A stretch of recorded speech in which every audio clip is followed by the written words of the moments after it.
ដល់ទាំងដីព្រះពោទីដ៏សម្បូរពោពាងអិនខ្វាំងបុព្វជៀនទាំងពួងដល់ឡើងយ៉ាងស្រងសោភ័ណ្ឌសម្រងជាស្នាមព្រះហស្ថព្រះអង្គវស្សានរដូវភ្លៀងត្រើបងអល់ក្រុមទាំងភពផលក៏ផ្ដល់ផ្គត់ផ្គង់ស្រូវពេញនៅក្នុងធុងក៏ព្រោះព្រះអង្គគុតគង់បន្តបន្តអរគុណព្រះអង្គរៀបចំឲ្យកូនរួមនឹងសំសួនថែធួនយ៉ាងល្អ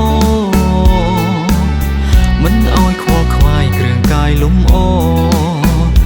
យកពេលវេលាបំរើដល់ព្រះយេស៊ូវសូមរងនៅដើម្បីបំរើ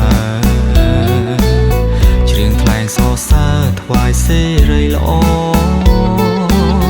សូមព្រះអង្គម្ចាស់ប្រទានព្រះពរដ៏បរិបូរណ៍ដល់កូនដែលនៅទីនេះ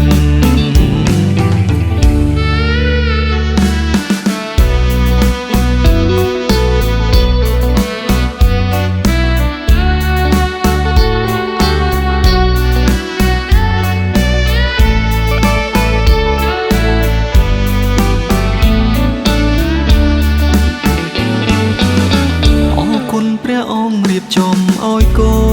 នរងនៅសំសួនថែធួនយ៉ាងល្អមិនឲ្យខ្វល់ខ្វាយគ្រឿងកាយលំអ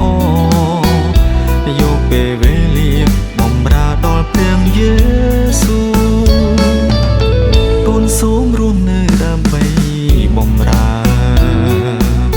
ច្រៀងថ្លែងសរសើរថ្វាយសេរីល្អ